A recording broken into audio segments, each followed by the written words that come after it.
Et voilà, donc c'est parti pour ce webinaire sur la perte de poids et plus particulièrement donc une approche complète de la perte de poids. Donc bienvenue à tous, moi je suis super contente d'être là, on va passer à peu près une bonne heure ensemble je pense et ben, j'espère que ça va être un moment riche en découvertes, j'espère que ça va vous stimuler, vous inspirer, vous motiver dans votre démarche et en tout cas je suis ravie de l'enthousiasme qu'a suscité cette invitation que vous vous intéressiez à cette approche complète de la perte de poids. Et en effet, c'est vraiment la thématique de ce webinaire, c'est de voir qu'il y a plein de choses qu'on peut faire au niveau de la perte de poids. Et je suis sûre que vous connaissez déjà beaucoup de choses et beaucoup de bonnes choses. Le problème, c'est qu'on oublie souvent de faire les liens entre les différentes thématiques où on se focalise sur la dernière bonne idée que quelqu'un vous a racontée ou vous avez lu quelque part et qui peut être une bonne idée, mais qui va peut-être pas donner tous les résultats parce que on regarde trop, de façon trop segmentée, on oublie de regarder les choses dans leur ensemble. Donc c'est ça que je vais vous expliquer aujourd'hui. Et j'ai préparé des slides pour ce webinaire, donc je vais partager mon écran et puis on va élaborer tout ça. Alors,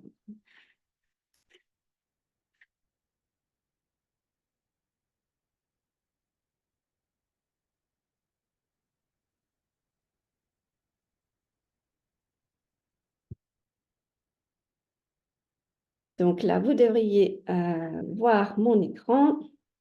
Alors, au programme.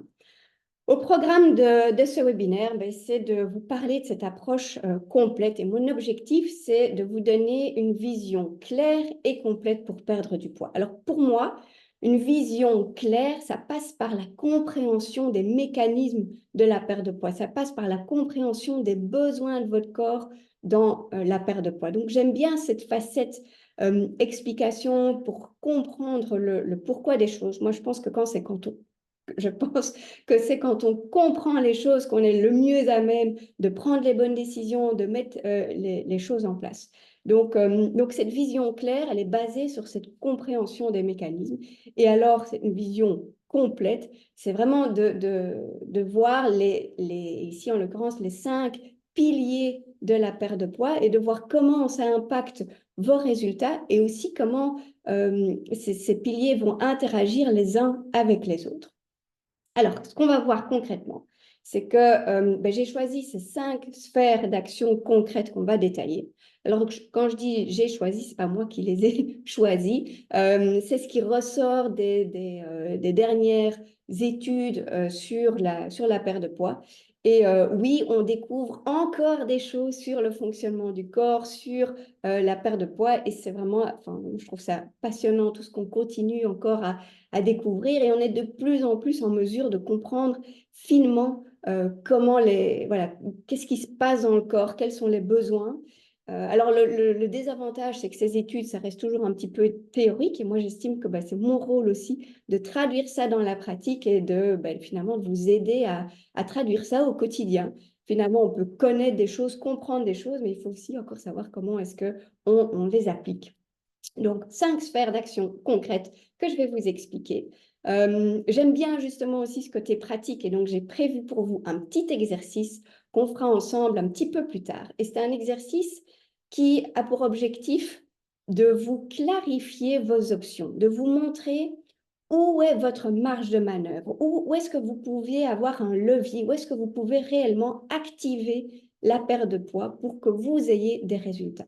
Donc, pour ce petit exercice, vous aurez juste besoin d'un crayon, d'un papier et on verra ça un petit peu plus tard.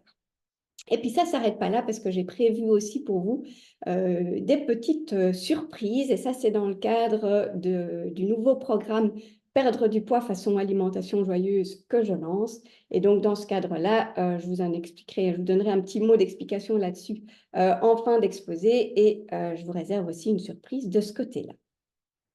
Alors peut-être avant qu'on rentre dans le vif du sujet, un petit rappel de qui je suis s'il y en a qui ne me connaissent pas. Donc mon nom est Véronique Declercq et j'ai une formation en nutrithérapie au CFNA et en lifestyle medicine à l'université de Harvard. J'ai fondé l'alimentation joyeuse il y a à peu près 10 ans dans le but d'amener l'alimentation saine de façon simple, de façon chouette, d'une façon qui soit compatible avec la vraie vie, avec un quotidien. Et puis maintenant, je commence à rajouter aussi les autres facettes de la santé, de nos habitudes de vie à cette approche. Alors, je vous disais, j'aime bien le côté concret, donc je développe aussi des recettes que je propose dans des e-books. Et j'aime ce côté compréhension, explication. Et donc, j'ai la chance de pouvoir enseigner la nutrithérapie aux étudiants en nutrithérapie et de donner des conférences, des formations en entreprise pour des professionnels et des particuliers. Alors, j'ai choisi de vous montrer cette image pour commencer et pour décortiquer un peu avec vous pourquoi est-ce que perdre du poids peut parfois sembler si compliqué. Et pour tous ceux qui nous suivent en direct ici, est-ce que vous pouvez utiliser le chat pour me dire si pour vous, perdre du poids, ça vous semble compliqué? Est-ce que vous dites, bah oui, pour moi c'est compliqué parce que je ne sais pas quoi faire, je ne sais pas ce que je devrais mettre en place, ou est-ce que pour vous, vous dites, bah non, moi en fait je crois que je sais ce que je dois faire, mais ce qui est compliqué c'est de le mettre en place. Quelles sont vos difficultés? S'il y a des choses comme ça qui vous viennent à l'esprit, n'hésitez pas à le mettre dans le chat. Alors l'image que j'ai choisie ici, pour commencer, c'est vraiment pour illustrer comment je vois cette approche de la perte de poids et comment, quand on regarde les choses dans leur ensemble, on se rend compte avec une image comme ça que, en fait, c'est un peu ça qui se passe. C'est que dans la perte de poids, on a plein de rouages. Il y a plein de choses qui peuvent être mises en place, mais qui sont interconnectés avec d'autres. Et donc, ça veut dire qu'on peut très bien agir sur une facette, que ce soit votre alimentation, que ce soit le sport, et néanmoins, mettre des choses en place là et puis pas avoir les résultats proportionnels à ce que vous faites. Parce que en voyant cette image, on se rend compte que si on essaye de travailler sur un rouage, mais qu'il y en a d'autres qui sont grippés ou bloqués par ailleurs, vous voyez bien que ça ne va pas engendrer les résultats comme vous pourriez l'espérer. Et donc, mon but ici, c'est aussi ça, c'est de vous faire prendre conscience que tout ça, c'est interconnecté et que dans la perte de poids, il y a vraiment plusieurs piliers à prendre en considération. Et ce n'est pas parce que vous faites quelque chose que ça ne donne pas de résultat, ce n'est pas pour ça que c'est une mauvaise chose. En fait, peut-être que vous êtes en train de travailler sur un rouage et que vous êtes en train de sérieusement l'améliorer, mais que vous avez encore l'une ou l'autre chose ou l'un ou l'autre rouage par ailleurs qui, lui, est grippé, est bloqué. Alors, est-ce que ça veut dire que vous devez abandonner ce que vous faites? En fait, pas nécessairement. Il faut juste se dire, il y a ça, mais l'étape d'après, il y a peut-être d'autres rouages dont je dois m'occuper. Et j'espère qu'avec l'exposé d'aujourd'hui, ce sera plus clair pour vous par la suite également. Alors, de quoi est-ce qu'on va parler? On va évidemment aussi parler d'alimentation, parce que l'alimentation, c'est un des piliers qu'on va retrouver dans nos différents rouages. C'est incontournable, mais ce n'est pas suffisant dans la perte de poids. Pourquoi ce n'est pas suffisant? Alors, premièrement, parce qu'il y a des choses qu'on sait. Je suis sûre que vous savez déjà plein de bonnes choses au niveau de l'alimentation. Et néanmoins, on a parfois tendance à se perdre un petit peu dans tout ce qu'il faut faire pour manger sainement, pour perdre du poids. Je suis d'avis qu'on entend beaucoup de choses et qu'on entend beaucoup de bonnes choses, mais parfois on se perd dans des détails et on oublie d'avoir les fondamentaux bien en place. Et c'est typique avec l'alimentation, parce que c'est tellement vaste justement tout ce qu'on peut mettre en place, on peut se perdre un peu dans les détails. Donc ça, c'est un frein par rapport à l'alimentation, mais le deuxième, je vous le disais, c'est parce qu'il y a autre chose aussi que l'alimentation et on oublie de regarder ces autres rouages. Alors, les 5 sphères dont je vais vous parler aujourd'hui, ça va être le sommeil pour commencer. Et je l'ai mis en premier, je vais vous expliquer pourquoi je l'ai mis en premier. On va également aborder le stress, on va aborder l'assiette et le métabolisme. Et en fait, derrière le métabolisme, ce qui se raccroche à ça, c'est la notion d'activité physique, mais pas n'importe comment. L'activité physique d'une façon vraiment ciblée, orientée précisément par rapport à la perte de poids. Et on est en mesure aujourd'hui, on a toutes les connaissances hyper précises pour comprendre exactement dans la perte de poids de quel type d'activité physique on a besoin. Et là, je vais carrément vous parler en termes de minutes, en termes de type d'activité qu'il faut faire. Donc, on a toutes ces données aujourd'hui. Alors, je vous parle de 5 sphères et ici, je n'en ai que 4. Donc, quelle est cette cinquième? Ben, ce gros rouage au milieu, c'est un peu comme le chaînon manquant dans notre approche et on va découvrir quelle est cette cinquième sphère après avoir parcouru les 4 premières. Alors, le premier, je vous disais, le premier thème, c'est le sommeil. Et je l'ai mis en premier parce que dès qu'on regarde les aspects de la santé et de la santé en général, que ça soit ici dans la perte de poids, mais c'est également valable pour une récupération suite à des blessures, pour d'autres maladies, pour de l'inflammation. En fait, la base de l'approche par rapport à la santé, c'est le sommeil.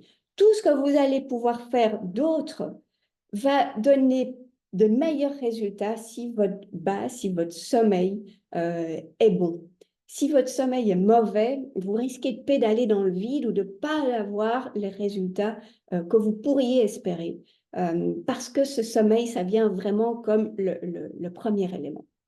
Alors, je dis du sommeil qu'il est à la fois irremplaçable et irrattrapable. Irremplaçable, tout simplement, parce qu'il n'y a pas de plan B. Donc, on ne peut pas se permettre de dire, moi, mon sommeil, il est catastrophique, mais bon, je vais me concentrer sur le reste pour essayer de compenser. Vous allez être déçu. Vous allez être déçu, vous allez ramer, vous allez faire trop d'efforts pour ce que vous pourriez en retirer. Donc, c'est en ça qu'il est irremplaçable. Et sur le long terme, il est aussi irrattrapable. C'est-à-dire que si vous traînez un mauvais sommeil ou un déficit de sommeil sur du long terme, ça va réellement grappiller votre capital santé, ça va grappiller votre longévité en bonne santé. Alors évidemment, à court terme, c'est rattrapable. On a une mauvaise nuit, au bout de 1, 2 ou 3 autres bonnes nuits, on a récupéré, on est de nouveau en forme. Donc là, c'est rattrapable, mais à un prix. En fait, il y a déjà en quelque sorte un prix à payer dès une mauvaise nuit. Et c'est pour ça que j'ai choisi cette étude ici et je vais vous la détailler. C'est une étude qui a montré qu'au bout d'une courte nuit, une seule courte nuit, on a déjà un impact au niveau du métabolisme. Donc, le sommeil, le déficit de sommeil, donc trop peu ou mauvais sommeil, est générateur de blocage et va impacter le métabolisme du sucre à hauteur de 30%. Il va le rendre 30% moins efficace. Et en plus de ça, il dérègle les hormones de faim et de satiété. Alors, qu'est-ce qu'on comprend dans cette étude? Comment est-ce qu'elle a été faite? Alors, cette étude, elle a été faite en mesurant ce qui se passe au niveau donc, du métabolisme des sucres et de nos hormones de faim et de satiété après une nuit de 4 heures. Alors, je suis d'accord, une nuit ou 4 heures, c'est vraiment une très courte nuit. Mais c'est pratique dans les études d'aller chercher un petit peu plus dans les extrêmes pour avoir aussi plus vite des résultats mesurables. Nous, on peut se permettre d'extrapoler ça et justement de mettre en évidence qu'il y a un impact à court terme. Donc, après une courte nuit ou une mauvaise nuit, il y a déjà des retentissements au niveau du métabolisme. Alors, qu'est-ce que c'est en fait un métabolisme du sucre perturbé? Alors déjà, c'est quoi le métabolisme du sucre? C'est la façon dont le corps va gérer, utiliser le sucre. Et je devrais dire les sucres, parce que qu'est-ce qu'on met dans cette catégorie? On va mettre tout ce que vous mangez qui a un goût sucré, et on ajoute à ça tout ce qui contient de l'amidon. Donc, ça englobe la catégorie des pommes de terre, des céréales. Donc, pour faire simple, on va dire aussi tout ce qui est féculent. Pourquoi? Parce que l'amidon, quand on commence à le mastiquer et ensuite après dans la digestion, il se transforme en glucose et il agit comme une forme de sucre. Et donc, ce que cette étude montre, c'est que le lendemain d'une mauvaise nuit, le métabolisme est ralenti et réduit de 30%. Alors, quand je dis la façon dont votre corps utilise le sucre, ben, soit on brûle pour en faire de l'énergie, soit on stocke. Et donc là, on voit qu'on perd cette capacité à brûler. Et les conséquences de cette courte nuit et de ce métabolisme du sucre perturbé, c'est que ça va vous générer, ça va vous créer des envies de sucre ou de stimulants. Donc oui, typiquement, on le ressent bien, après une mauvaise nuit, ben, on va être plus attiré par un petit café, un petit coca, mais alors le petit café, mais quand même encore la petite gaufre avec, ou le côté vraiment à la recherche de sucre. C'est comme si on essayait de compenser la dette de sommeil en allant chercher de l'énergie ailleurs et en mangeant. C'est ça l'impression, mais en fait, au niveau du corps, c'est pas ça qui se passe. C'est pas la petite gaufre qui va compenser le déficit de sommeil. Alors par contre, oui, c'est vrai qu'au niveau de la caféine, ça donne un petit coup de fouet, mais ça n'empêche, vous payez quand même le prix sur votre métabolisme. Ça va générer de la fatigue. Parfois, c'est plus subtil. Parfois, c'est plus des changements d'humeur où on est plus irritable, on est plus impatient, on a un petit coup de blues. Tout ça, c'est aussi les conséquences de cette glycémie qui est en dents de scie. Et vous voyez sur le schéma que je vous montre là, on a vraiment cette courbe rouge en dents de scie. Et aussi la courbe bleue, qui est la courbe de l'insuline, qui est également très variable. Et elle, en fait, elle est responsable d'un stockage accru de graisse. Donc ça, c'est l'autre conséquence de ce métabolisme du sucre perturbé, c'est qu'on augmente notre stockage de graisse. Donc après une courte nuit, même si vous luttez contre les envies de sucre et que vous dites non, je grignote pas, je tiens bon, ce que vous allez manger, même si c'est la même chose que la veille, eh bien, vous allez plus le stocker. Donc, c'est hyper pénalisant dans la perte de poids, vu que vous pouvez manger la même chose et avoir une journée après une bonne nuit où tout se passe très bien, où vous brûlez plus que vous ne stockez, et vous mangez la même assiette après une courte nuit ou une mauvaise nuit, et là, vous la stockez plus. Donc, oui, le sommeil est important et vous devez vraiment le prendre en considération dans votre démarche. Alors, c'est pas tout, vu qu'on a vu qu'après une mauvaise nuit, on a aussi un dérèglement des hormones. Les hormones de faim et l'hormone de satiété. Typiquement, l'hormone de faim, on la connaît sous le nom de gréline et l'hormone de satiété sous le nom de leptine. Alors, je vous avoue, moi, ces noms, il m'a fallu du temps avant de me souvenir qui était quoi. Donc, j'ai un petit moyen mémotechnique pour m'aider à dire qui est qui dans cette histoire-là. Alors moi, la gréline, ça me fait penser aux petits gremlins, vous vous souvenez, les petits monstres. Et il y en avait un qui n'arrêtait pas de manger là-dedans. Voilà, j'ai associé cette image pour me souvenir que la gréline, c'est l'hormone de la faim et du coup l'autre, c'est la leptine, l'hormone de la satiété. Alors, donc, après une courte nuit, après un mauvais sommeil, on a ces hormones qui sont déréglées et forcément pas dans le bon sens, parce que sinon, ça saurait. On a une gréline, donc une hormone de la faim qui est surproduite, et la leptine, l'hormone de la satiété, qui elle est réduite. Donc, ça veut dire quoi? Ça veut dire qu'on se retrouve avec cette sensation de faim continue, sans satisfaction, sans vraie satiété. On a faim, oui, allez, on a quand même encore envie de manger quelque chose. Et donc, on reste avec ce sentiment hyper inconfortable pendant toute la journée. Et le corollaire de ça, c'est qu'on a une augmentation automatique des quantités que l'on mange. Donc, on est vraiment pénalisé d'une mauvaise nuit par rapport à notre objectif de perdre du poids. Normalement, la gréline, la leptine, c'est des super alliés dans la perte de poids. C'est vraiment, on peut se fier sur ces sensations de faim, de satiété pour organiser nos repas, pour gérer nos quantités. Mais avec une mauvaise nuit, eh bien, quelque part, les signaux que vous ressentez, ben, vous ne pouvez pas vous fier ou ils ne vous envoient pas les bons signaux. En fait, tout est perturbé là-dedans. Donc, on est très, très pénalisé par une mauvaise nuit.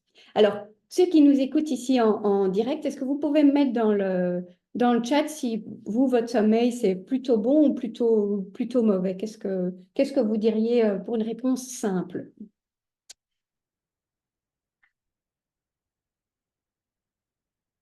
Alors, en attendant de voir vos réponses, je continue sur les autres, nos autres piliers. Ah, voilà, je vois que ça arrive, les réponses. Plutôt mauvais, bon, mais toujours trop court, trop peu, pas bon, bon, un peu de tout. Ouais. Interrompu, bonne quantité. OK. Bien, bah donc on va voir ça, on en reparlera aussi.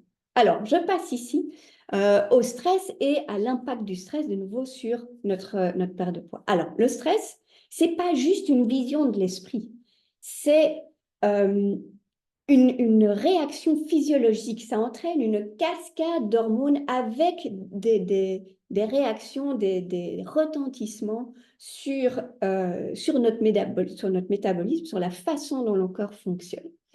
Et on a l'habitude de donner cette étiquette d'hormone du stress au cortisol.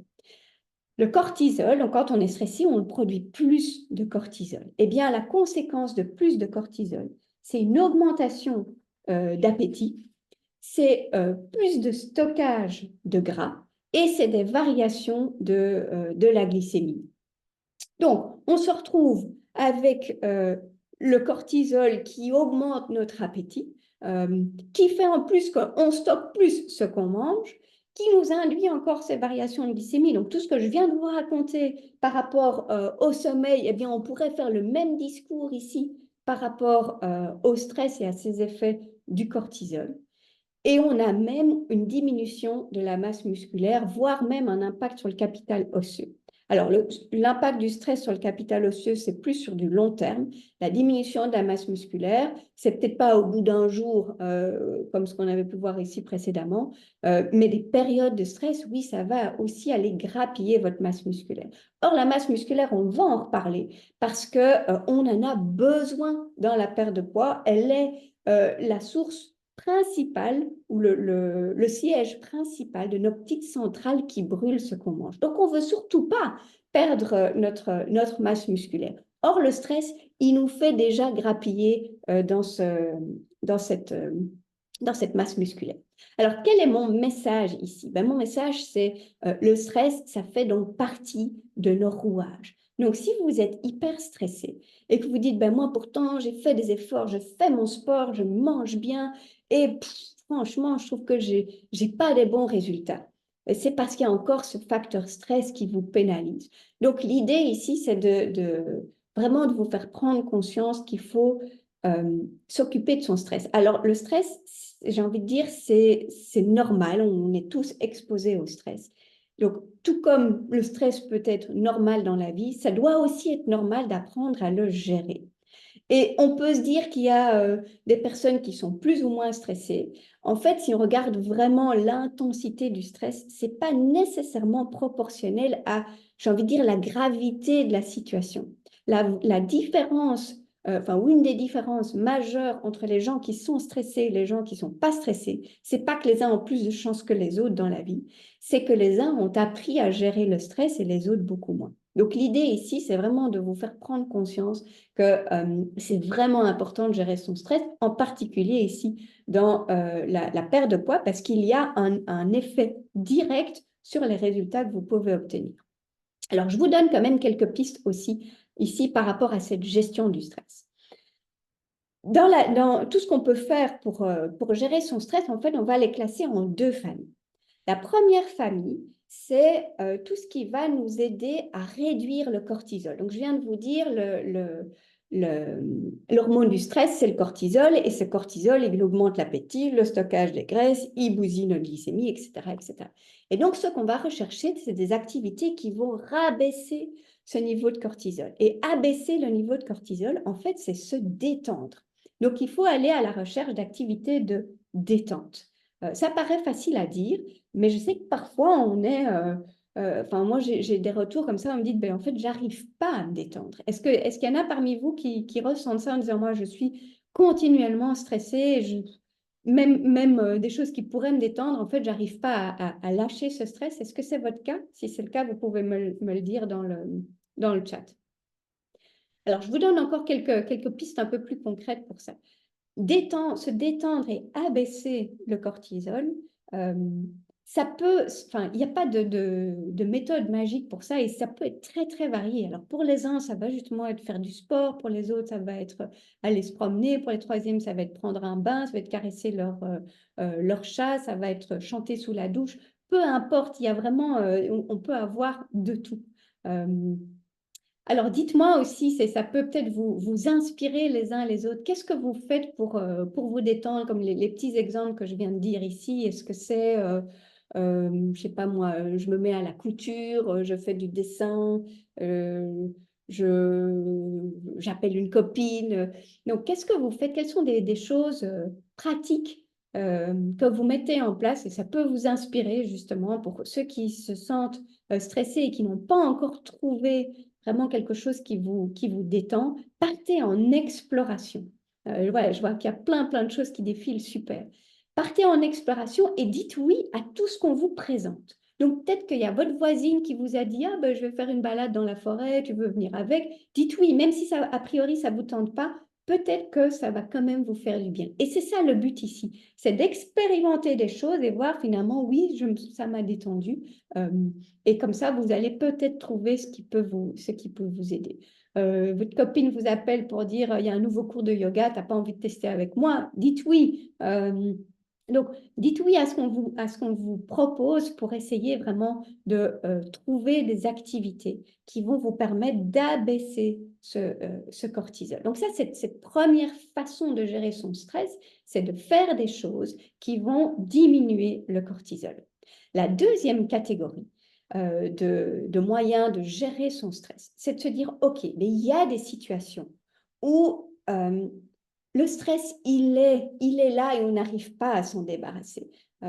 Ça peut être des périodes très intenses ou très émotionnelles au niveau familial, au niveau professionnel, que sais-je. Et on peut parfois se dire, OK, ben, j'ai beau aller me promener, faire un massage, ce stress, il m'attend à chaque coin de rue et je suis en fait continuellement stressée. Eh bien, dans ces cas-là, il y a une autre façon de gérer son stress qui est en fait de soutenir le corps dans sa réaction face au stress. Et ici, je pense plus à tout ce qui est complément alimentaire. Ça peut être par exemple un complément de magnésium, ça peut être des compléments à base de plantes, ça peut être des plantes adaptogènes. Donc, il existe beaucoup de choses.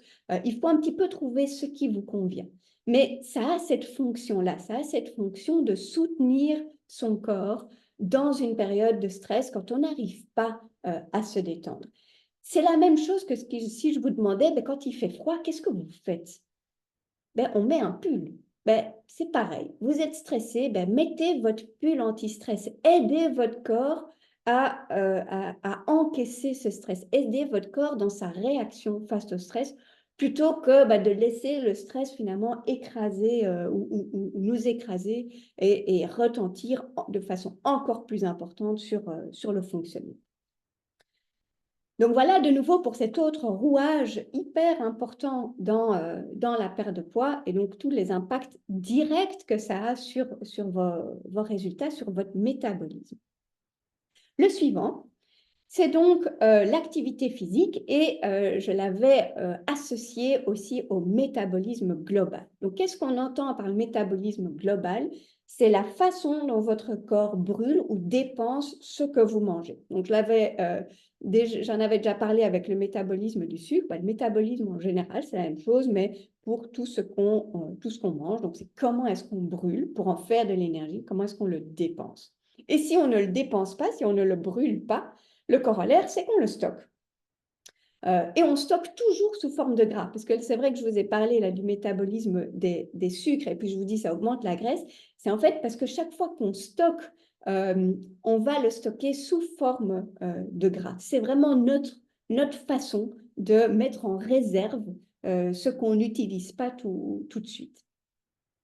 Alors ici, par rapport à notre métabolisme global et par rapport à cette activité physique, quel lien est-ce qu'on fait? En fait, on va vraiment ici aller chercher du côté de la masse musculaire. Pourquoi? Parce que les mitochondries, c'est les petites centrales énergétiques de nos cellules. Elles se situent essentiellement ou en plus grande partie là où il y a des dépenses énergétiques importantes. Donc, logiquement, dans le muscle. Ça veut donc dire qu'au plus, enfin, plus on a de muscles, plus on a de capacité à brûler ce qu'on mange. Vous avez beaucoup de muscles, vous avez beaucoup de petites mitochondries qui peuvent brûler ce que vous mangez. Si vous n'avez pas assez de masse musculaire, ben vous avez aussi moins de mitochondries et donc vous avez une moindre capacité à brûler ce que vous mangez. Ça veut dire que vous aurez plus tendance à stocker. On fait ici le lien avec cette masse musculaire parce que dans la perte de poids, on veut garder le muscle. Vu que je viens de vous expliquer, c'est là qu'on brûle. Donc, on ne veut surtout pas qu'on perde cette capacité à brûler. Et comment est-ce qu'on fait en sorte de garder, voire augmenter notre masse musculaire? Mais ça, c'est avec de l'activité physique. Et ici, je vous disais, on a vraiment des connaissances hyper précises et des recommandations hyper pointues par rapport à quel type de sport on a besoin, quelle quantité on a besoin. Alors, on connaît ces chiffres, on connaît aussi leurs limites, et je vais vous expliquer ça dans un instant en vous parlant du métabolisme de sédentaire et du rôle de l'irisine, une substance qui est vraiment super intéressante dans la perte de poids. Alors, avant de vous parler de ça, je fais un petit arrêt ici sur l'importance de la masse musculaire et le rôle des mitochondries. Alors, avant que je vous donne cette info-là, est-ce que vous pourriez me mettre dans le chat les personnes qui vont ou qui ont fait ou qui ont l'intention de se mettre dans une démarche de perte de poids en couple? Donc, si vous le faites à deux, hommes et femmes. Donc, mettez-moi un oui à deux si c'est votre cas. Alors, moi, je trouve que c'est une très bonne idée. Je trouve que c'est une bonne idée d'un point de vue organisation, d'un point de vue motivation. Vous pouvez partager, échanger des choses. Je trouve que ça a vraiment des avantages. Mais il y a une chose que vous devez savoir. C'est que quand on fait les choses à deux, hommes et femmes, il y a quand même une différence importante et elle se situe justement ici au niveau de ces mitochondries. En fait, physiologiquement, un homme est plus musclé qu'une femme, ce qui veut dire qu'à la base, proportionnellement, il a plus de petites mitochondries qui n'attendent qu'une seule chose, c'est qu'on mette des changements en place et pouf, ils sont là pour répondre et pour avoir un résultat à la clé. Ce qui est un petit peu moins le cas chez la femme, vu qu'on a moins de masse musculaire. Pour vous donner un petit peu une idée, si on doit comparer un homme et une femme, on peut se dire que la masse du squelette et de l'os est plus ou moins comparable chez un homme et chez une femme. Donc, il reste le muscle et la graisse, si je simplifie. Mais du côté de la graisse, une femme va avoir typiquement 20 à 35% de masse grasse, le reste étant du muscle.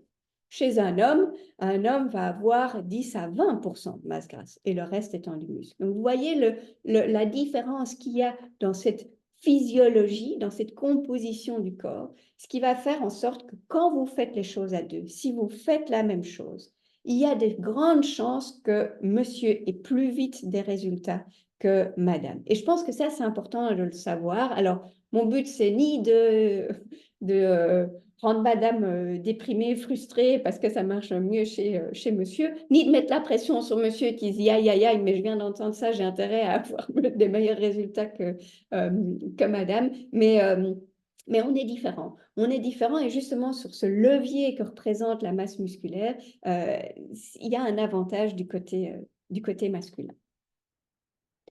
Alors, on en arrive à nos recommandations au niveau pratique en termes d'activité physique. Et je vous disais, on est maintenant en mesure d'indiquer très précisément qu'est-ce qu'on a besoin comme activité physique pour être en bonne santé. Donc là, ce qui ressort, c'est qu'on a besoin d'entre 150 et 300 minutes d'activité physique par semaine. C'est donc une recommandation pour rester ou pour être en bonne santé, mais on va également utiliser cette même fourchette pour la perte de poids. Alors, cette activité, elle doit être modérée. Alors, modérée pour les uns, ça peut être déjà très intense pour les autres, ou modérée pour les uns, ça va peut-être être trop facile pour les troisièmes. Donc, l'avantage ici, c'est que c'est vraiment chacun à son niveau. Et ce type d'activité on dit qu'elle est plutôt en aérobie, ça veut dire de type plutôt cardio. Donc, on a cette première indication entre 150 et 300 minutes d'activité physique modérée par semaine, mais on doit encore rajouter à ça deux séances plutôt de musculation, quelque chose qui travaille sur la force, sur le renforcement musculaire. Alors, dans les études, on n'a pas réussi à vraiment objectiver en termes de minutes, en termes de durée, mais on a pu mettre en avant que uniquement le cardio, ce n'était pas suffisant, qu'on avait aussi besoin de cette stimulation au niveau musculaire. Qu'est-ce que vous trouvez de cette recommandation? Est-ce que ça vous paraît beaucoup? Est-ce que ça vous paraît faisable? Est-ce que vous en êtes très loin ou est-ce que vous y êtes plus ou moins? N'hésitez pas à me dire dans le chat ce que ça représente pour vous. Alors, qu'est-ce que c'est une activité physique modérée? Parce que je vais quand même vous donner une indication par rapport à ça aussi. Et justement, la prochaine fois que vous faites une activité physique, que ça soit aller courir ou vous montez sur votre vélo elliptique, vous allez faire le test si pour vous, c'est modéré. Quand une activité physique est modérée, vous devriez encore pouvoir parler. Alors, peut-être pas le débit que j'ai ici, mais une petite conversation simple, mais vous ne devriez plus pouvoir chanter. Donc, ce que je vous demande, c'est la prochaine fois que vous montez sur votre vélo pour faire votre sport, vous chantez. Et ça ne peut pas marcher. Donc, si vous arrivez à chanter, c'est qu'il faut pédaler plus vite parce que vous n'êtes pas à votre seuil d'activité modéré. Alors, je vois dans vos réponses, vous trouvez que c'est beaucoup? Oui, moi aussi. Moi, j'ai trouvé qu'en lisant ça, je me suis dit, ouais, c'est quand même pas si simple que ça. C'est faisable. Je vois aussi qu'il y en a qui disent, oui, j'y suis pas, mais c'est faisable. En effet, j'avais cette même impression. Mais je trouve que c'est beaucoup. En fait, pourquoi on se retrouve avec ça, c'est que il y a fondamentalement cette donnée que nous ne sommes pas faits pour être sédentaires. Notre corps n'est pas fait pour ça. Et je vois dans les questions, est-ce que c'est ça, peu importe le métier? Eh bien, pas tout à fait.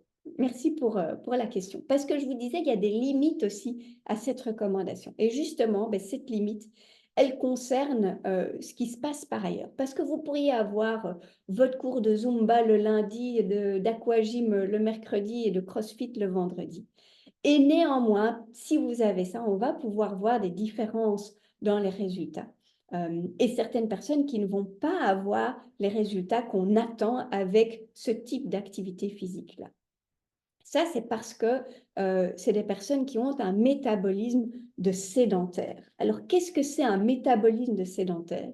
C'est vraiment le métabolisme de quelqu'un qui a des longues périodes d'inactivité. Je pense que ça nous concerne beaucoup d'avoir des métiers plutôt statiques où on est assis pendant longtemps ou même si ce n'est pas assis, qu'on est plutôt immobile. Eh bien, dans ce cas-là, on se retrouve dans un métabolisme sédentaire qui est comme un couvercle sur tout ce qu'on peut mettre d'autre en place pour perdre du poids et qui va donc limiter les résultats. Alors, on ne va pas en rester là, évidemment. On a été chercher ce qui nous amène dans ce métabolisme sédentaire, et ça, on le sait, c'est ces périodes d'inactivité. Et qu'est-ce qui pourrait nous aider à en sortir? Alors, les réponses, on les a trouvées dans le rôle de l'irisine et comment cette irisine fonctionne et dans l'étude des zones bleues. Est-ce que vous savez de quoi il s'agit quand je parle des zones bleues? Donc, les zones bleues en cours, c'est une étude de différentes populations de par la planète. En fait, il y a des chercheurs qui ont remarqué qu'il y avait des petites communautés de personnes de par le monde. Donc ici, on dit méditerranéenne, entre autres, mais pas seulement, justement. On a remarqué que de par le monde, il y avait des petites communautés avec une meilleure santé, où il y avait moins de maladies, moins de surpoids, moins de cancers, où il y avait plein de centenaires. Et donc, les chercheurs ont décortiqué leur mode de vie pour voir si on pouvait en ressortir des éléments en commun et d'essayer d'intégrer ça dans notre quotidien. Et ici, plus particulièrement sur cette activité physique, l'impact de l'activité physique et le rôle de l'irisine, on a trouvé des réponses en particulier auprès des anciens de Crète. Alors, quand je dis les anciens de Crète, je ne parle pas de l'Antiquité, je parle juste de maintenant, mais peut-être il y a une ou deux générations. Et qu'est-ce qu'on voit? On voit que ces personnes ont comme habitude en fait de marcher énormément. Ils parcourent en moyenne 10 km à pied par jour et qui plus est dans un environnement montagneux. Donc on a aussi ce côté renforcement musculaire, musculation qui est impliqué. Et en fait, quand on regarde ça, on voit que leur production d'irisine est très importante. Et l'irisine, c'est cette substance qui va stimuler la combustion de graisse. Or, on a aussi remarqué que dès qu'on a des périodes un petit peu plus longues où on est inactif, où on est sédentaire, où on est assis, eh bien, l'irisine, elle chute très vite. Et donc, on est amputé de notre aide à brûler de la graisse. Et c'est ça qui fait que même si on a de l'activité physique de 150 à 300 minutes modérées par semaine, néanmoins, si on est dans un mode de vie statique sédentaire, eh bien, il nous manque cette irisine et donc on n'a pas les mêmes résultats.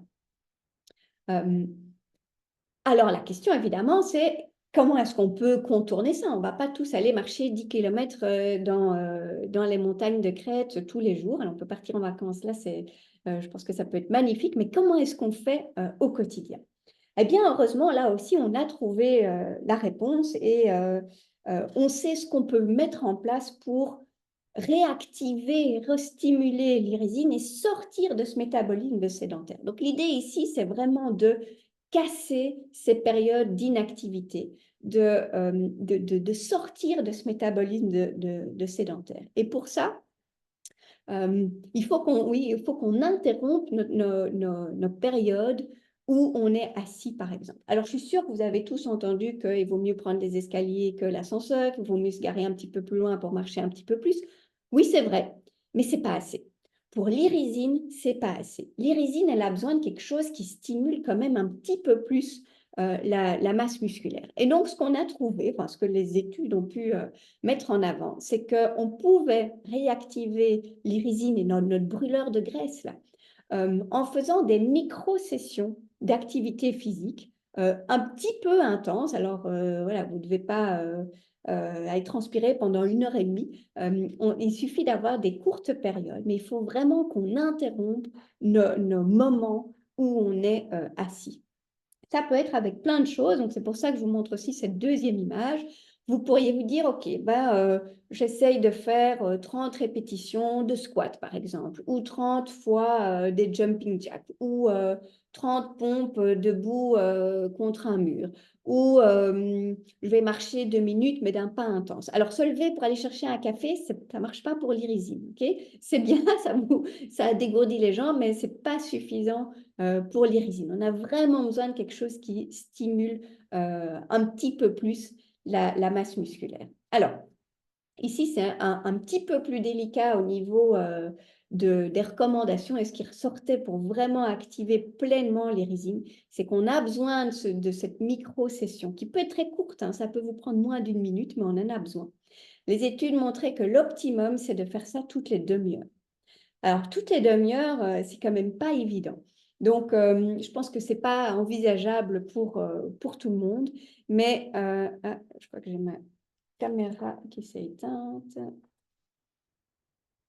Essayez de me reconnecter. Désolée.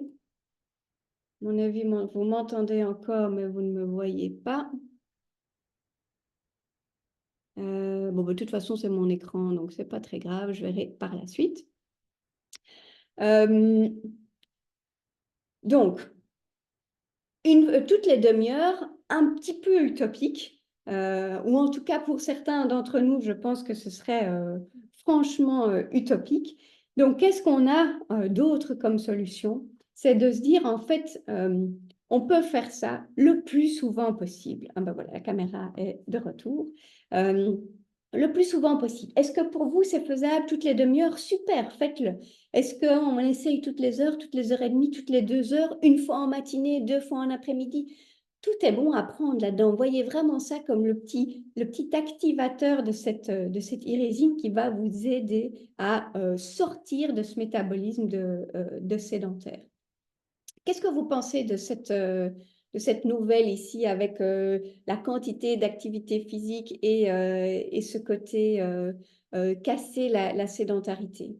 Est-ce que parmi vous, j'ai ceux qui vont être les premiers au bureau à se lever et aller faire les 30 squats? Et je suis consciente, hein, ça peut vraiment paraître bizarre et dire, mais comment est-ce que je peux faire ça? Ils vont tous me regarder bizarrement au bureau.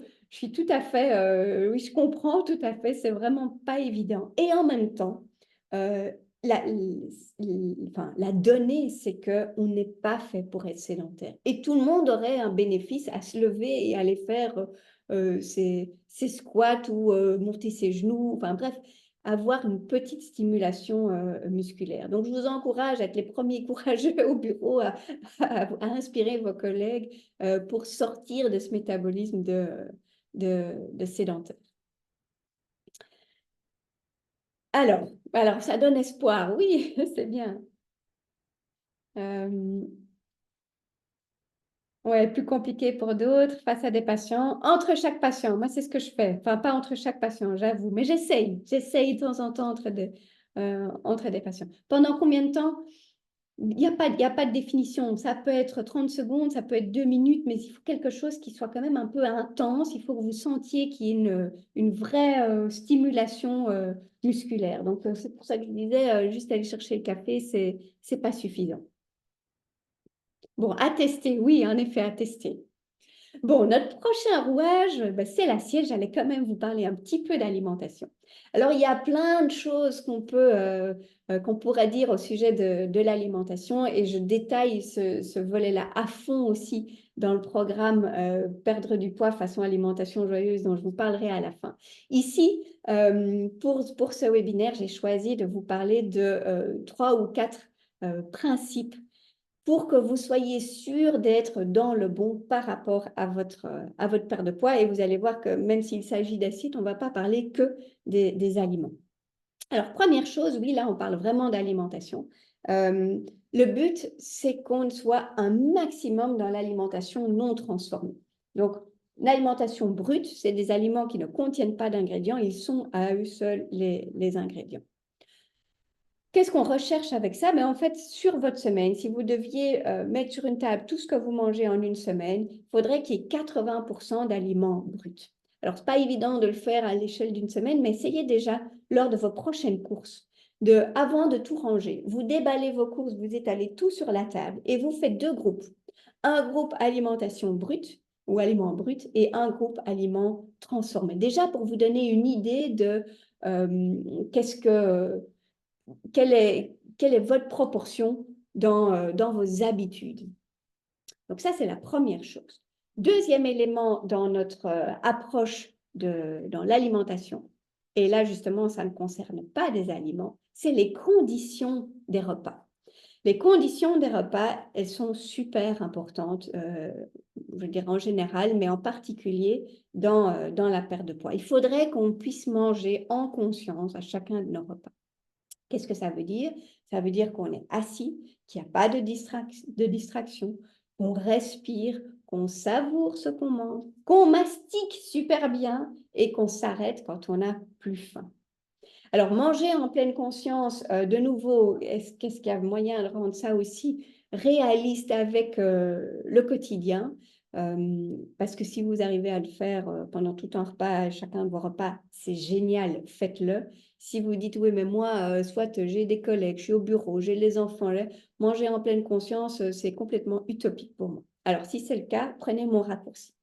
Mon raccourci, c'est de commencer votre repas dans les bonnes conditions. Donc, vous commencez votre repas et avant la première bouchée, vous vous asseyez, vous mettez vos 2 pieds par terre, vous mettez vos 2 mains sur la table et vous respirez profondément 3 fois.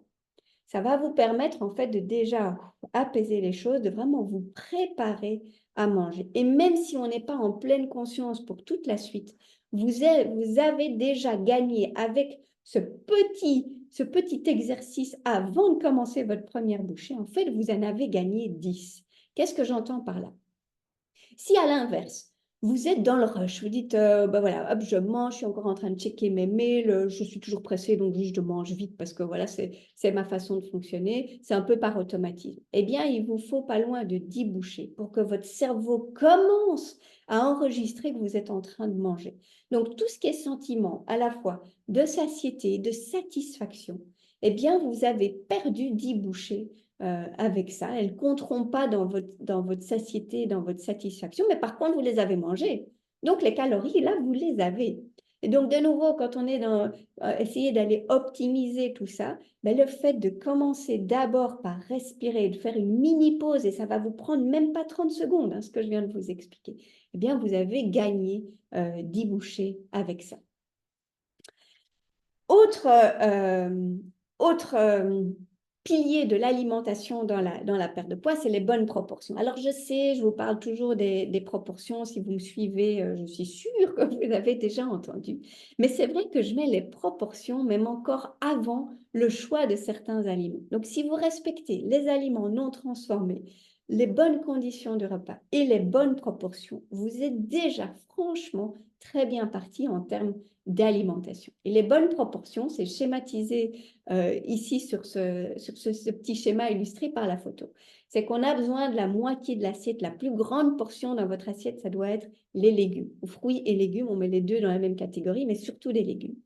L'autre moitié de l'assiette, c'est un quart de protéines santé, donc on va à nouveau être sur du non transformé, et maximum un quart de féculents. Et ici sur le schéma, vous voyez qu'ils vont même un cran plus loin. Ils disent on veut des céréales complètes. Donc on est vraiment sur ce côté complet. Ça, c'est les bonnes proportions standards dans l'assiette. Il y a des petites variations dans la perte de poids, dépendant des personnes, dépendant aussi de votre activité physique. Mais ça, c'est vraiment la base. Si vous êtes là-dedans, vous êtes déjà très bien parti.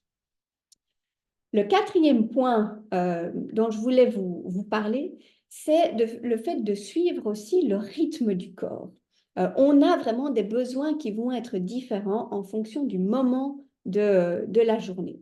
Et là, on peut quelque part se raccrocher à ce petit dicton qui dit un petit déjeuner du roi, un repas de midi de prince et un repas du soir du pauvre, avec certaines nuances. En fait, dans la perte de poids, ce qu'on veut surtout obtenir, c'est de ne pas surcharger le repas du soir, parce que c'est le repas qu'on a tendance à stocker le plus.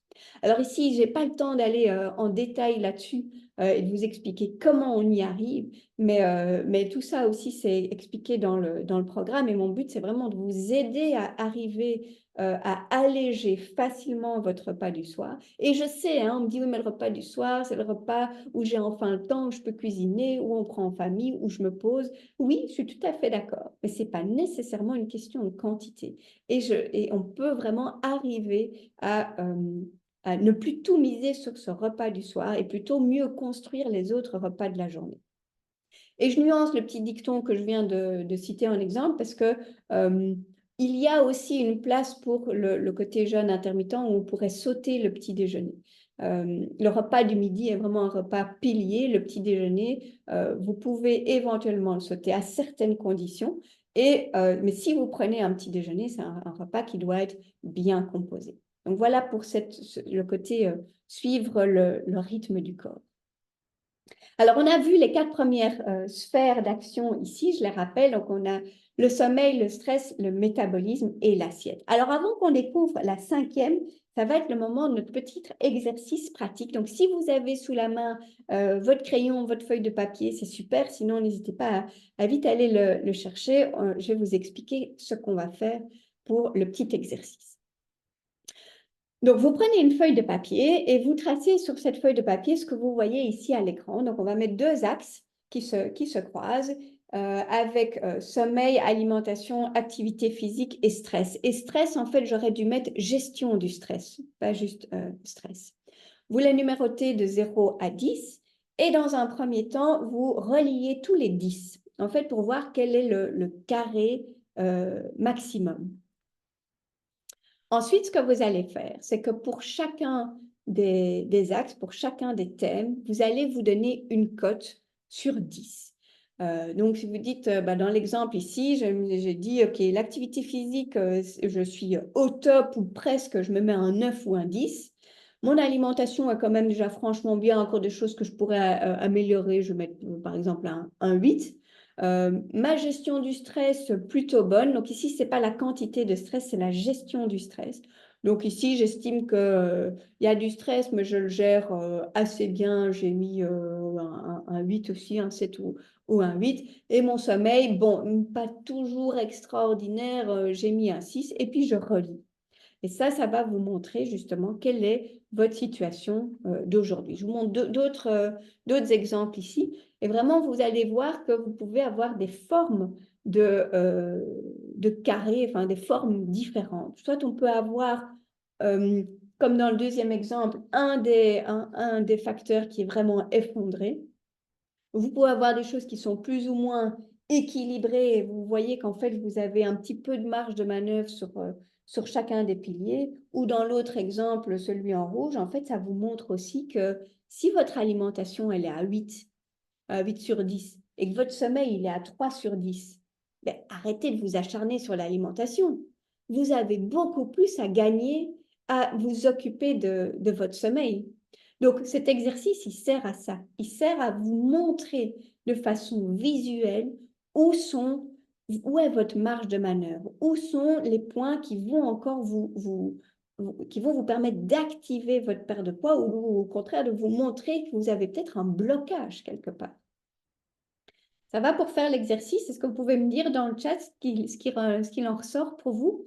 Est-ce que vous avez quelque chose qui est plus ou moins équilibré avec un peu de choses à améliorer partout? Est-ce que vous avez, comme dans l'autre exemple, un des paramètres qui est un ou plusieurs, qui sont plutôt très effondrés? Qu'est-ce que ça donne pour vous? Est-ce que ça vous aide, cet exercice? Qu'est-ce que vous en pensez?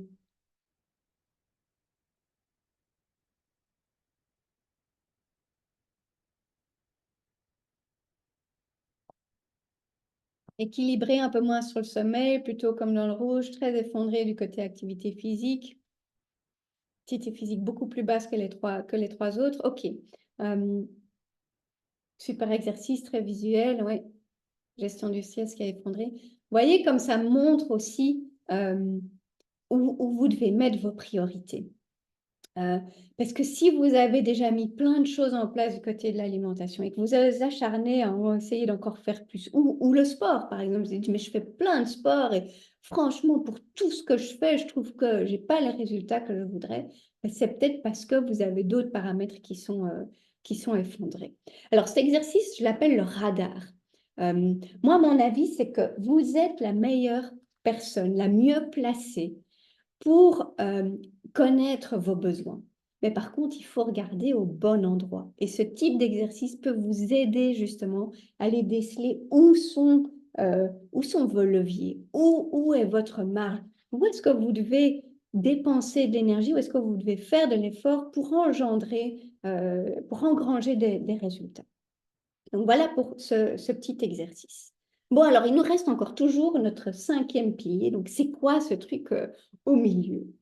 Alors, ce truc au milieu, la cinquième sphère dont je voulais vous parler, en fait, c'est vous. C'est votre corps, c'est tout ce qui fait votre particularité. Et là-dedans, je peux mettre vos antécédents, vos sensibilités, votre organisation, votre environnement. Mais il y en a un que j'épingle en particulier. C'est votre objectif.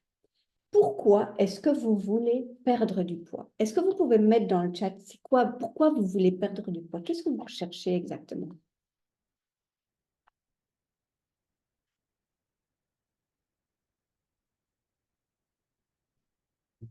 J'attends de voir.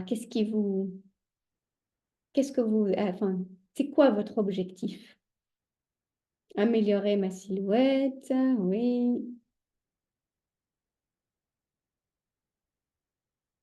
Alors, j'attends que ça arrive, mais je vais déjà vous expliquer pourquoi je vous pose cette question. En fait, ce que je veux avec cet objectif, c'est, ouais, je vois une question de silhouette, être mieux dans ma tête, dans mes vêtements, meilleure énergie, mieux vieillir. OK. Alors, votre objectif. En fait, qu'est-ce qu'il doit avoir, cet objectif? Il doit répondre à plusieurs critères. Ce que vous voulez, c'est un objectif puissant, c'est-à-dire un objectif qui vous aide à l'atteindre lui-même. Euh, J'entends trop souvent, moi j'ai eu une mauvaise prise de sang, mon médecin m'a dit je dois perdre du poids, ou j'ai vu ici aussi pour être en meilleure santé, pour mieux vieillir. Ok, mais pourquoi? Pourquoi vous voulez mieux vieillir? Posez-vous la question. Allez décortiquer votre objectif. Pourquoi vous voulez vous sentir pour la santé, pour être mieux dans ma peau? Oui, mais pourquoi? En fait, il faut que vous arriviez à avoir un objectif qui soit très concret, tangible pour votre cerveau. On veut ici parler le langage du cerveau. Et le cerveau, il va imprimer les choses quand il y a des émotions qui sont liées, des sensations, quand il y a une visualisation. Il faut que vous puissiez mettre votre cerveau en situation. Bon, pour tous ceux qui m'ont listé leur objectif ici, pour me sentir mieux dans ma peau, pour mieux vieillir, pour avoir une meilleure énergie, associez ça à quelque chose de concret. Je n'ai pas vu tous les objectifs défiler, mais je vous donne un exemple. Euh, c'est je veux bien vieillir. Oui, mais pourquoi? Ah, parce que ben, à ma pension, je veux encore pouvoir voyager. OK. Et qu'est-ce qu'on veut dans ce voyage? J'envisage, ben, finalement, qu'est-ce que je veux? Ben, je veux pouvoir marcher, à visiter des villes et pas avoir mal aux jambes, fatigué, essoufflé. Voilà, OK, super. Donc, on travaille là-dessus. Donc, vous vous imaginez en voyage dans une ville exotique quelque part, en ayant une bonne énergie, en découvrant plein de choses, en étant émerveillé, vous sentant bien en forme. C'est ça qu'on veut. C'est ça que votre cerveau, il doit imprimer. Euh, Ça peut être, je sais pas moi, je vais être grand-mère et j'ai envie de pouvoir jouer avec mes petits-enfants et pas devoir dire, ah, mamie est fatiguée, va jouer tout seul. Ok, ben on creuse ça. Ben vous vous imaginez avec vos petits-enfants en train de courir derrière une balle et de vous amuser avec des tout petits dans le jardin en ayant une bonne énergie, vous vous voyez rire, vous passez un bon moment. Vous voyez ce que je veux dire? C'est vraiment ce côté, je me mets déjà en situation. Et je vois ici, il y a une question de vêtements. Oui, c'est un excellent objectif. On peut vraiment aller très loin là-dedans en disant, moi, j'ai envie de passer devant telle boutique. Je rentre, je veux choisir une taille numéro un tel. Je vais être dans la cabine d'essayage. Je vais mettre mon truc et je vais me dire, waouh, ça me va bien, j'ai un chouette look, j'aime ce que je vois, j'aime mes formes dans le miroir. C'est ça que j'ai envie d'avoir. C'est pour ça que je veux perdre du poids. Donc, voyez comment on veut quelque chose qui soit vraiment très tangible et il faut déjà vous mettre en situation. Et vous devez ici vraiment vous dire, je veux parler le langage de mon cerveau. Et mon cerveau, il comprend les émotions, les sensations, la visualisation. Donc, faites un petit exercice sur votre objectif, trouvez une vraie raison, un objectif puissant. C'est ça qui va vous aider à vous dire, ben non, j'arrête Netflix, je ne vais pas regarder le prochain épisode parce qu'il faut que j'aille me coucher plus tôt, mon sommeil il est trop court. Et Dieu sait que c'est bien fait ces séries sur Netflix, on a toujours envie de regarder la suivante. Eh bien, c'est pas juste vous dire, ah ben dans 3 mois j'ai une prise de sang, mon médecin il va pas être content si ma prise de sang est pas bonne. Ça va être compliqué pour vous motiver face à la série Netflix, entre guillemets. Donc, vous voyez ce que je veux dire? Je veux vous puissiez avoir un objectif qui vous aide à prendre les décisions dans les situations où ça peut être plus difficile. J'espère que ça vous aide. Est-ce que vous comprenez ce que je veux dire avec cet objectif puissant? Est-ce que ça vous parle? Je vois qu'il y a vraiment, ça a été vite là tout à coup dans les objectifs. Je vois qu'il y a plein de choses qui défilent. Euh, Et c'est bien me sentir plus en forme, être moins pris par la flemme. Ok, on essaye de formuler en positif du coup. Qu'est-ce que ça veut dire être moins pris par la flemme? Ça veut dire avoir de l'énergie. Pourquoi? Chercher à quoi est-ce que pourquoi est-ce que vous voulez avoir de l'énergie? Est-ce que c'est pour voilà, organiser, faire un trek, faire une balade, vous remettre au tennis, enfin que sais-je, vous voyez des choses qui sont très concrètes. Ok, ça vous parle. Super. Parfait. Donc, encore un petit travail ici, c'est d'avoir un bon objectif, quelque chose qui peut vraiment vous aider. Ok, alors on a toutes ces infos maintenant et ben, qu'est-ce qu'on en fait de tout ça en fait? Alors mon message ici, c'est qu'en fait, vous devez quelque part trouver votre réponse, votre solution. Vous voyez tous ces rouages, eh bien, chacun va avoir des choses qui sont différentes. Donc, vous devez quelque part trouver votre façon de faire. Et je rajoute à ça qu'en fait, c'est toujours le bon moment pour prendre soin de vous. Je vous le disais, vous êtes la personne la mieux placée pour connaître vos besoins. Mais il faut regarder au bon endroit et parfois, c'est nécessaire de se faire aider. Et quelque part, je rajoute à ça que je dis, bah, la perte de poids, c'est quelque chose à laquelle je suis confrontée au quotidien. J'aide mes patients, mes clients à mettre ça en place. Je combine les dernières connaissances et surtout, je traduis ça aussi en pratique. Et donc, c'est là que vient justement ce nouveau programme que j'ai lancé maintenant qui s'appelle Perdre du poids façon alimentation joyeuse. Donc, si ça vous parle et si tout ce que je vous ai raconté, si vous avez envie d'aller plus loin, eh bien, ce programme, il est là pour vous. Il est hyper complet. Il est à la fois basé sur ce côté explication, compréhension et beaucoup plus que ce que j'ai fait ici sur la traduction pratique de concrètement qu'est-ce qu'on fait au quotidien. Euh, donc, c'est un programme qui s'adresse à vous si vous voulez perdre du poids sainement, durablement et confortablement. Confortablement, c'est parce que vous allez répondre aux besoins de votre corps. Et durablement, c'est pas parce que vous allez vous y tenir et faire toujours bien tout ce qu'il faut.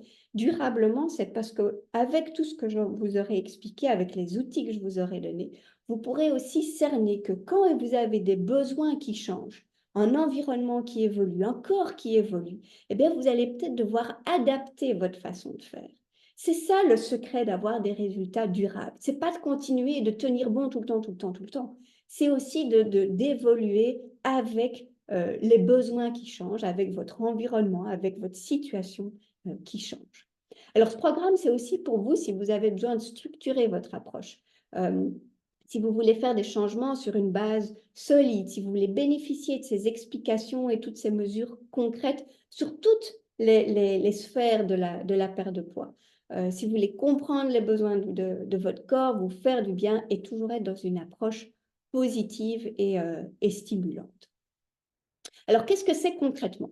Donc, ce programme, il est composé de 10 modules clairs et structurés qui sont composés de 25 vidéos en tout. Les vidéos sont toujours courtes et bien ciblées pour vous permettre de mettre les choses en action par ailleurs. Donc, vous allez comprendre l'impact de ces 5 sphères sur le corps, identifier vos leviers pour activer la perte de poids, savoir concrètement, précisément, qu'est-ce qu'on met en place pour engager des résultats durables et vous rendre autonome. On ajoute à ça aussi un e-book avec plus de 100 recettes spéciales perte de poids, des plannings de repas par semaine pour vous inspirer et des petits challenges pour vous stimuler. Donc le programme, il est vraiment là pour vous aider à construire des bons réflexes, des bonnes habitudes. Et ce que je rajoute avec ces petits challenges, c'est justement des petites choses un peu plus limitées dans le temps que vous pouvez aussi faire pour explorer d'autres choses. Alors, les petits challenges, c'est quoi, par exemple? C'est dire, ben, je fais une cure zéro sucre. Comment est-ce qu'on aborde ça?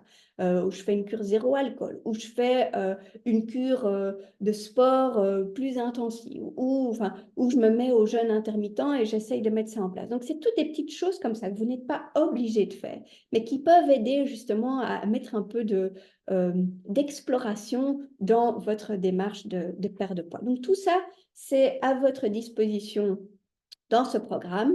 C'est un programme qui est en ligne. Donc, quand vous avez accès à ça, vous créez un login, un mot de passe et vous avez tout qui est sur une plateforme hyper didactique. C'est hyper clair. On voit l'ensemble. Vous pouvez facilement voir où est-ce que vous en êtes dans les différents chapitres.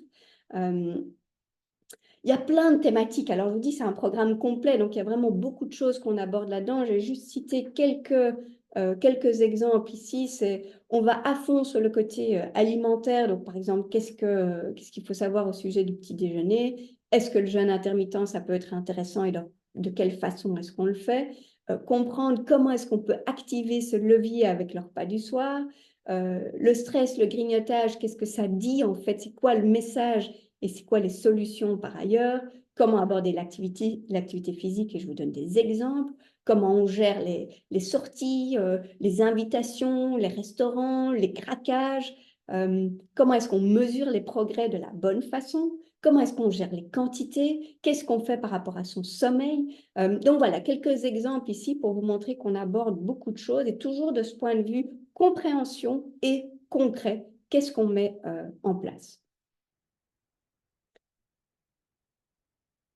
Donc, qu'est-ce que vous avez ici? Donc, vous avez les 10 modules que vous suivez à votre rythme. C'est individuel. Je vois la question qui passe ici. Donc, vous faites ça comme vous voulez.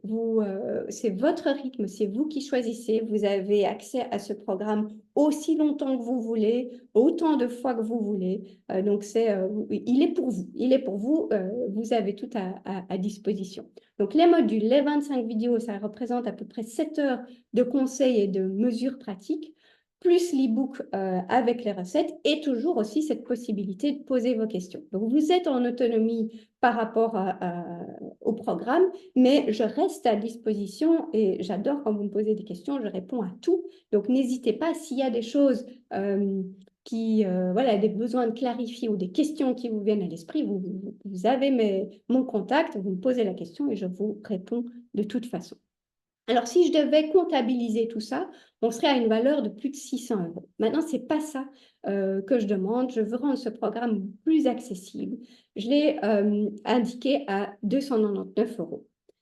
Et je vous avais promis aussi en début de webinaire que je vous réservais une surprise. Eh bien, cette surprise, c'est que je vous offre encore 95 euros de réduction supplémentaire ici dans le cadre de ce webinaire. Donc, vous ne payez pas 299 euros, vous pouvez avoir le programme pour 204 euros. Donc, ça, c'est l'offre que je vous fais maintenant pour ce webinaire. C'est valable pendant 48 heures. Alors, où est-ce que vous pouvez trouver toutes les infos? Je vais y venir dans un instant. Et je voulais d'abord vous parler ici, vous montrer quelques témoignages de personnes qui ont déjà suivi ce programme et qui disent j'adore, c'est vraiment délicieux, je me réjouis à chaque fois de voir la vidéo. Je me sens tellement mieux depuis que je suis vos conseils concernant la structure des repas. Comprendre ce qui amène au grignotage les a quasiment stoppés. J'apprécie l'abandon de la notion de réduire pour maigrir au profit de changer mes habitudes pour me faire du bien. Les vidéos sont super intéressantes et permettent de vraiment mieux comprendre le corps et tout est bien expliqué en détail. Je prends énormément de plaisir à écouter les vidéos du programme et à les mettre en pratique et je tenais à vous exprimer combien j'apprécie vos vidéos, leur rythme, leur contenu et surtout votre approche si bienveillante et déculpabilisante. Ça me booste à mettre en place des nouvelles habitudes. Alors ça, c'est pas moi qui le dis, c'est justement d'autres personnes qui ont déjà pu suivre ce programme et mettre en application tout ce qu'il y a dedans. Alors, si ça vous parle, si vous avez envie de continuer sur cette approche, si vous avez envie d'en apprendre encore plus et d'être guidé, motivé dans cette approche-là, ben, vous trouvez toutes les infos sur mon site alimentationjoyeuse.com/e-shop ou juste alimentation.com et vous allez dans la section boutique. Donc là, vous avez ce programme structuré pour y voir clair, pour avancer sur des bonnes bases. Cette approche qui est complète avec tous les piliers de la perte de poids, des petites vidéos qui sont courtes, accessibles, stimulantes pour vous aider à avancer étape par étape. Et puis toujours, c'est vraiment ma façon de faire, on reste positif, motivant, bienveillant, réaliste aussi. Et quand il y a des indications, on se dit, ouais, pas compliqué, ben on essaye de trouver. Donc, je suis vraiment là pour traduire ça dans la pratique et rendre les choses faisables. Et toujours plein d'idées aussi pour vous inspirer au quotidien. Alors, je vais arrêter le partage d'écran ici. Je vais vous remettre le lien en direct dans le chat, comme ça vous y avez encore accès plus facilement. Donc, quand vous allez sur mon site et que vous cliquez, donc vous allez dans boutique et vous allez voir, c'est la première image, vous allez reconnaître celle que je viens de vous montrer. Vous cliquez dessus, vous arrivez sur la plateforme didactique du cours. Là, on va vous demander de créer un login et votre mot de passe et ensuite, vous arriverez à la page de paiement pour faire votre achat. Je remets ici l'écran, comme ça, vous revoyez l'image que vous pourrez reconnaître. Donc, ça ici. Est-ce qu'il y a des questions? Est-ce qu'il y a des questions par rapport au programme? Est-ce qu'il y a des questions par rapport à d'autres choses que j'ai expliquées en cours ici en cours de webinaire? N'hésitez pas à utiliser le chat pour poser vos questions. Je vais essayer de bien l'ouvrir ici et l'avoir à disposition. Alors, je pense qu'il y avait une question. Pour un couple même prix, ben, il y en a un qui l'achète et vous le suivez à deux. Hein. Voilà, vous n'avez pas payé deux fois. Par contre, il va falloir vous partager le login. Alors, si c'est compliqué, vous m'envoyez un mail. Je ne vais pas vous faire payer deux fois le programme. Je vous donne deux logins. Donc, pour ça, on s'arrange. Donc, c'est une bonne idée de le faire en couple. Mais souvenez-vous de ce que je vous ai dit. On va adapter les attentes, en tout cas, au niveau de ce levier masse musculaire.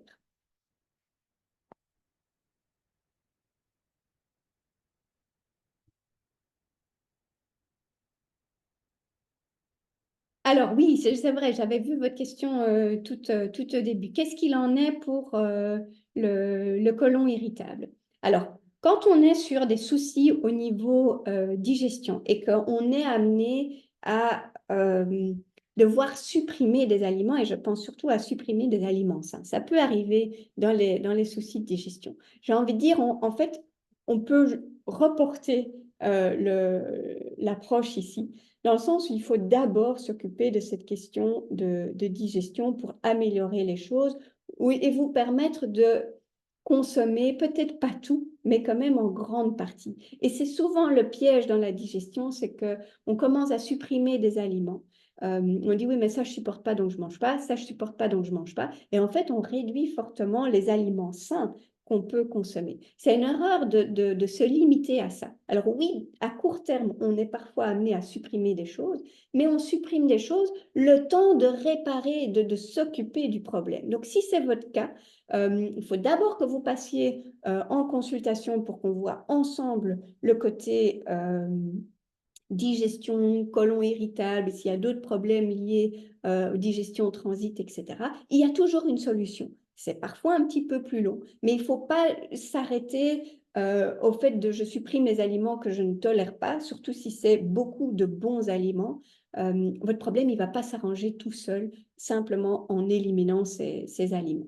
Donc, il y a un petit détour avant que vous puissiez tout faire dans le programme. Maintenant, j'insiste, le programme tel qu'il est là, il y a une partie alimentation, mais il y a énormément d'autres choses. Donc, je pense que quand on revoit l'image des rouages, vous pouvez déjà travailler sur tous les autres rouages et y aller un petit peu plus progressivement sur l'alimentation. Et c'est OK.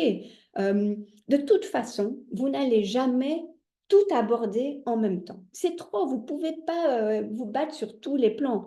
Si vous regardez votre exercice du radar et que vous voyez qu'en fait, il y a quand même un petit peu de travail à faire sur le sport, sur l'alimentation et sur le sommeil, vous allez quand même mettre les choses, vous allez quand même choisir un ordre. Si vous voulez tout résoudre en même temps, vous êtes motivé au début, donc vous allez mettre plein de choses en place, mais vous ne vous tiendrez pas sur la durée. Donc les rouages, on peut s'en occuper l'un après l'autre en gardant en tête que, OK, je travaille ce rouage-là, j'ai peut-être pas encore tous les bénéfices auquel je peux m'attendre. Mais ce n'est pas vain pour autant. Je suis déjà en train d'améliorer cette situation. Et puis l'étape suivante, je m'occuperai de ce rouage-là, et puis de ce rouage-là. Et comme ça, petit à petit, une fois qu'ils sont tous bien huilés, eh bien là, vous allez réellement engranger des résultats. Donc, on peut faire les choses par étapes. Il il y a très peu de gluten dans mes recettes. J'embraye sur la question là. Il y a très peu de gluten. Alors, ce n'est pas pour des cœliaques parce que j'utilise les alternatives épeautre, petite épeautre, tout ce qui est pauvre en gluten et un gluten qui est beaucoup moins inflammatoire et qui, la plupart du temps, pour tout ce qui est plutôt intolérance, sensibilité, ça fonctionne très bien. Si c'est vraiment une maladie cœliaque, là, on ne peut pas avoir la moindre trace. Là, c'est un petit peu plus restrictif et il y a des choses qu'il va falloir éliminer.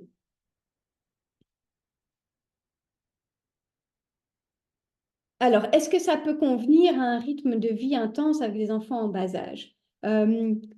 Oui, oui, en fait, oui, ça peut totalement convenir parce que c'est pas une course. Faites les choses à votre rythme. Mais il vaut mieux avancer un tout petit peu et vous dire, ben, j'ai suivi une vidéo, j'ai suivi, je sais pas, celle du sommeil ou celle du petit déjeuner et je reste calée à ça, mais j'ai déjà fait 2, 3 petits changements et peut-être que la suivante, ce sera dans 3 mois.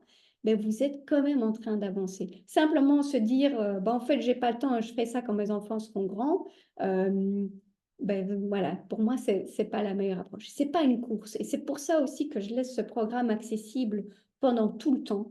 Euh, c'est à votre disposition et c'est clair qu'il y a des périodes de vie où on peut être plus à fond sur je change plein de trucs dans mon alimentation, je teste plein de trucs, je me mets au sport. Et puis il y a des périodes où on peut en faire beaucoup moins. Et d'ailleurs, j'ai un chapitre qui est consacré à ça et qui s'appelle le service minimum. Parce que évidemment qu'il y a des périodes où c'est le rush avec les enfants, où vous avez une période hyper intense professionnelle, où vous déménagez, vous ne savez plus où donner de la tête. Ça fait partie de la vie et je veux que mon programme puisse aussi répondre à ça. Et donc, le chapitre service minimum, c'est ça. C'est quand il y a, oulala, il y a tout qui commence je ne vais pas dire battre de l'aile, mais où je peux plus, je peux pas tout faire. Ben, je choisis un service minimum. Un service minimum, ça peut être un tout petit truc que je décide de garder quand j'ai pas l'occasion de faire tout ce que je voudrais faire.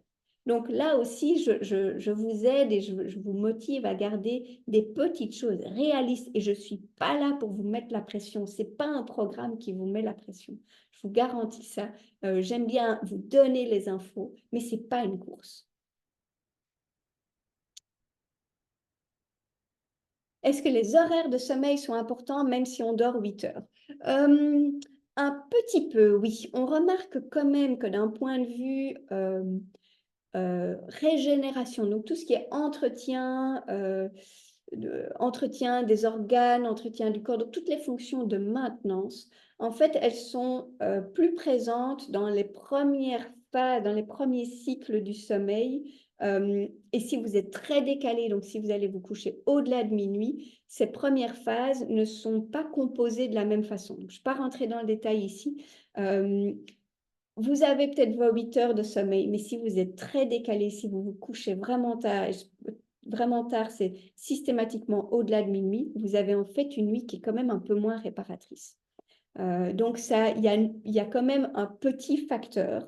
Il y a de la marge, mais il y a une limite à cette marge par rapport aux horaires. Alors, si jamais vous avez quand même encore des questions, et pour ceux qui écoutent en replay, je reste disponible aussi par email. C'est mon canal de communication de prédilection. Donc, si vous avez des questions, vous m'envoyez un email, je réponds à tout. Et de toute façon, donc, vous ayez suivi ou que vous soyez inscrit, mais que vous n'ayez pas pu assister ici en direct, vous recevez tous demain le replay. Vous avez une question à ce moment-là, vous faites juste un reply et vous me posez votre question. Je me ferai un plaisir d'y répondre. Donc voilà, j'espère que ben, ça a été riche en découvertes, en motivation. Vous avez envie de mettre des choses en place. Merci beaucoup à tous ceux qui ont pu être présents ici en live et à tous ceux qui se sont inscrits. On est plus de 200. Donc vraiment, merci pour cet enthousiasme. Et ben, je serais ravie de vous accompagner encore dans votre démarche si cette approche vous parle, si ça vous plaît, ravi de vous retrouver dans le programme. Et eh bien, je vous souhaite encore ben, une très bonne soirée ici pour la suite. Je vous dis à bientôt.